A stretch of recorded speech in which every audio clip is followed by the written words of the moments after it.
Capítulo 15. Diário do Dr. Sevar, a continuação. Durante alguns momentos, uma raiva furiosa me dominou. Era como se Van Helsing tivesse esbofeteado Lucy, quando ela era viva. "O senhor está doido?" E exclamei. "Antes estivesse", respondeu ele levantando a cabeça e olhando-me com uma ternura que me fez acalmar um pouco. "Seria preferível a loucura à certeza que tanto me faz sofrer. Acha que eu iria dizer uma coisa destas só para torturá-lo?" "Perdoe-me", pedi-lhe. "Esta noite, posso provar que, infelizmente, é a verdade. Tem coragem de vir comigo? Se não for verdade, a prova será um alívio. Na pior hipótese, não fará mal. Venha, vou lhe dizer o que pretendo fazer. Em primeiro lugar, vamos ver a criança no hospital. O Dr. Vincent, do Hospital do Norte, onde o jornal diz que a criança está, é meu amigo. Deixará 2 cientistas examinarem o caso, se não deixar 2 amigos. Não lhe diremos nada, mas apenas que desejamos aprender." E depois? E depois? Tirou uma chave do bolso e continuou. "Depois, eu e você passaremos a noite no cemitério onde Lucy está. Esta é a chave de seu túmulo. O homem da empresa funerária me deu, para entregá-la a Arthur." Senti um aperto no coração, diante da terrível prova. Mas disse que era melhor andar depressa, pois a tarde já ia avançada. Encontramos a criança acordada e o Dr. Vincent nos mostrou o ferimento no pescoço. Era igualzinho ao que eu observara no pescoço de Lucy. Perguntamos a Vincent a que atribuía o ferimento e ele respondeu que devia ser a dentada de algum animal, talvez um rato, mas que, de sua parte, estava inclinado a acreditar que fosse algum morcego, muito comum na zona norte de Londres. Entre os inofensivos, pode haver algum de outra espécie, fugido do jardim zoológico por exemplo, disse ele. Estas coisas acontecem. Ainda há poucos dias, fugiu um lobo, para aqueles mesmos lados. Espero que quando mandar a criança para casa, advirta a seus pais tomarem muito cuidado, disse Van Helsing, antes de sair. Quando saímos do hospital, estava anoitecendo. "Não precisamos correr", disse Van Helsing. "Temos muito tempo." Jantamos no Jack Straus Castle, de onde saímos mais ou menos às 10 horas. Quando chegamos junto ao cemitério, pulamos o seu muro e, com alguma dificuldade, devido à escuridão, encontramos o jazigo da família Westenra.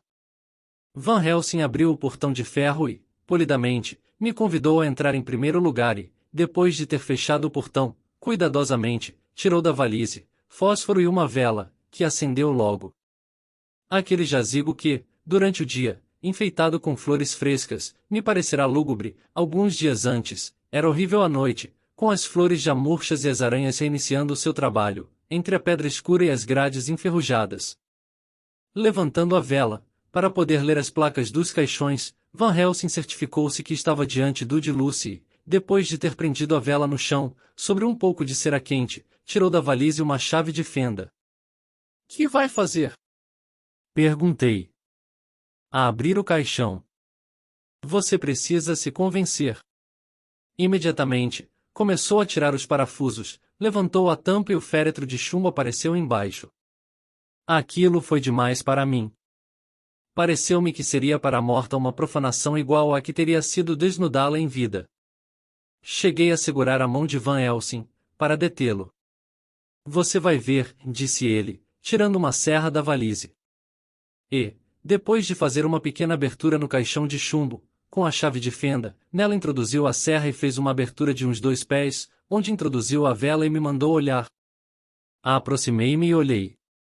O caixão estava vazio. "Está convencido agora, amigo John?" perguntou-me o professor. "Estou convencido que o corpo de Lucy não está aí dentro", respondi. "Mas isso nada prova. Alguém pode tê-lo retirado." "Precisamos de outras provas", disse o professor, dando um suspiro. "Venha comigo." Tornou a fechar o caixão, reuniu todos os seus objetos e meteu-os na valise, inclusive a vela. Depois que saímos do jazigo e que ele fechou a porta pelo lado de fora, ofereceu-me a chave. "Não quer ficar com ela?" Disse. Assim, terá mais confiança. Uma chave não quer dizer nada, retruquei. Pode haver uma duplicata. Sem nada dizer, Van Helsing meteu a chave no bolso, depois me disse para vigiar de um lado do cemitério, enquanto ele vigiaria do outro. Escondi-me atrás de um cipreste e vi o vulto de Van Helsing caminhar entre as árvores e os túmulos até desaparecer. Esperei muito tempo. Ouvi um relógio distante bater meia-noite, depois 1 e 2 horas da manhã. Sentia frio e estava furioso com o professor por ter me arrastado aquilo. De súbito, tive a impressão de ver um vulto, branco movendo-se entre duas árvores escuras do lado do cemitério mais afastado do jazigo. Ao mesmo tempo, vi um vulto negro mover-se vindo do lado onde estava o professor e se encaminhar rapidamente rumo ao primeiro. Avancei, também, tropeçando nos túmulos. O céu estava coberto de nuvens e um galo cantou ao longe. Um pouco ao lado, ao longo de uma fila de ciprestes que margeavam o caminho da igreja, tênue e esbranquiçada avançava em direção ao jazigo, que estava escondido pelas árvores, de modo que não via onde o vulto desapareceu. Corri naquela direção e encontrei o professor com uma criancinha nos braços. Está convencido agora? Perguntou-me ele. Não. Respondi, de modo agressivo. Não está vendo a criança? Estou. Mas quem a trouxe aqui? E está ferida? Vamos ver, disse ele. Depois de afastarmos-nos um pouco, entramos numa moita de árvores e acendemos um fósforo, para examinar o pescoço da criança. Não tinha o menor sinal. Está vendo? E exclamei, triunfante. Chegamos justamente a tempo, disse o professor, satisfeito. Tínhamos de resolver o que iríamos fazer com a criança. Não podíamos levá-la a um posto policial, para não sermos interrogados. Resolvemos, portanto, levá-la e, quando víssemos um policial, deixá-la, de tal modo que ele não pudesse deixar de encontrá-la. E, realmente, não tardamos muito a ouvir os passos de um e, deixando a criança no caminho, escondemo-nos. O policial ficou muito espantado com o encontro e nós nos afastamos, sem sermos vistos. Por sorte, encontramos um carro de aluguel perto do Sampaniardes e viemos para a cidade. Não consegui dormir até agora. Mas preciso ver se durmo algumas horas, pois Van Helsing vem me procurar ao meio-dia. Faz questão que eu acompanhe em outra expedição. 27 de setembro, somente às 2 horas conseguimos uma oportunidade para nossa tentativa. O enterro realizado ao meio-dia tinha acabado e o coveiro fechou o portão pelo lado de fora. Sabíamos que teríamos até a manhã seguinte para fazer o que quiséssemos, mas o professor me disse que não seria necessário mais de 1 hora. Voltamos ao jazigo. O lugar era menos lúgubre que a noite, mas era um espetáculo insuportável de ver-se, iluminado pelo sol. Van Helsing aproximou-se do caixão de Lucy e eu o segui. Abriu a tampa e senti-me dominado por terrível surpresa. Lá estava Lucy, como a tínhamos visto na noite da véspera do enterro. Parecia mais bela que nunca, e eu não podia acreditar que estivesse morta. Os lábios estavam vermelhos, mais vermelhos que antes, e, nas faces, havia um rubor delicado. Está convencido agora? Perguntou Van Helsing. Enquanto falava estendeu a mão e levantou os lábios da morta, provocando-me um arrepio de horror. Veja, os dentes estão ainda mais aguçados que antes. Com estes caninos, as criancinhas são mordidas. Acredita agora, amigo John? De novo, a revolta se apossou de mim. Eu não podia aceitar uma realidade tão horrível. Ela pode ter sido colocada aí depois desta madrugada, murmurei. Acha mesmo? Retrucou Van Helsing. Mas ela está morta há 1 semana. Depois de tanto tempo, os mortos não têm esse aspecto. Não encontrei argumentos para refutá-lo. Van Helsing examinava atentamente o rosto da morta, levantando as pálpebras e examinando de novo os dentes.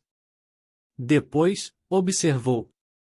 É um caso diferente de todos os outros que se tem memória, trata-se de uma dupla vida, que não é o caso comum. Foi mordida pelo vampiro, quando estava em transe, em estado de sonambulismo. Morreu em transe e em transe, também, é não morta. É nisso que se difere de todos os outros. Habitualmente, quando um não morto dorme em casa, e fez um gesto sugestivo para mostrar o que é a casa de um vampiro, seu rosto mostra o que é, mas esta quando deixa de ser não morta volta dos mortos comuns. Não há maldade aqui, veja, e, por isso, será para mim uma tarefa penosa ter que matá-la em seu sono. Senti um arrepio de frio, mas refleti que, se ela estava realmente morta, por que a ideia de matá-la me causava horror? Van Helsing naturalmente notou a expressão de meu rosto, pois perguntou, quase jovialmente: Está acreditando agora? Não me force a aceitar tudo ao mesmo tempo, respondi. Estou disposto a acreditar. Como fará o seu sangrento trabalho? Vou cortar-lhe a cabeça e encher sua boca de alho e atravessar-lhe o corpo com um espeto. Senti um arrepio de horror, a ideia de mutilar o corpo da mulher que eu amara.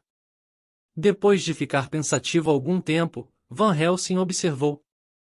Por meu gosto, eu acabaria com tudo agora mesmo, pois assim eliminaríamos o perigo para sempre. Mas há o caso de Arthur. Se você, que viu os ferimentos no pescoço de Lucy da criança, que viu o caixão vazio ontem e hoje com o corpo dela, custou acreditar, imagine ele. Seria uma deslealdade fazer isto sem ele saber. Temos que explicar-lhe tudo. Amanhã à noite, você vai me procurar no Berkeley Hotel, às 10 horas. Mandarei chamar também Arthur e aquele simpático americano que doou seu sangue. Mais tarde, teremos todos que agir. E, assim, fechamos o jazigo, pulamos o muro do cemitério e voltamos a Piccadilly. Bilhete deixado pelo Dr. Van Helsing no Berkeley Hotel e endereçado ao Dr. John Sevar, a não entregue. 27 de setembro. Amigo John. Escrevo para o caso de acontecer alguma coisa. Vou sozinho vigiar aquele cemitério. Quero que a não morta, Miss Lucy, não saia esta noite, para amanhã à noite estar mais ansiosa para sair. Por isso, vou levar algumas coisas de que ela não gosta, alho e um crucifixo, e fechar a porta do túmulo. Ela é uma não morta jovem e se aquietará. Não tenho medo quanto a ela. Mas o outro que aqui está e que a tornou não morta, tem o poder de encontrar seu túmulo e achar abrigo. Ele é astucioso. Mesmo nós quatro não poderemos com sua força. Além disso, ele pode convocar seu lobo e outras coisas. Assim, se ele aparecer esta noite, me encontrará, mas só a mim. Mas possivelmente, não tentará ir lá. Escrevo, portanto, para se acontecer alguma coisa. Tome os papéis que estão com este, o diário de Harker e o resto, leia-os, depois procure esse grande não morto e corte-lhe a cabeça e enfie um espeto em seu coração, para que o mundo fique livre dele. Se assim for, adeus. Van Helsing. Diário do Dr. Sevar. 29 de setembro. De manhã, ontem à noite, um pouco antes de 10 horas, Arthur e Kinsey vieram e apareceram no quarto de Van Helsing, e este nos disse o que queria, mas dirigindo-se especialmente a Arthur. A explicação foi dolorosa. É fácil compreender como Arthur ficou afetado. Seria demais exigir que ele acreditasse naquilo tudo de pronto, se até as minhas próprias dúvidas ameaçavam. Quero sua permissão, concluiu o professor, para fazer o que acho que devo fazer, esta noite. E, assim, quero que me prometa, sem saber do que se trata, para que, mais tarde, embora o senhor possa ficar com raiva de mim durante algum tempo, não fique correr remorso de coisa alguma. Gosto desta franqueza. E exclamou Kinsey. Respondo pelo professor. Sou capaz de jurar que ele é sincero. E isto é bastante para mim. Agradeço-lhe, disse Van Helsing. E sinto-me honrado em ser seu amigo. Dr. Van Helsing, disse Arthur, muito sério, se o senhor me garantir que o que vou prometer não afeta a minha honra de cavalheiro e minha fé de cristão, darei meu consentimento imediatamente. Aceito sua reserva! Exclamou Van Helsing. Vamos, portanto, fazer o que o dever nos impõe.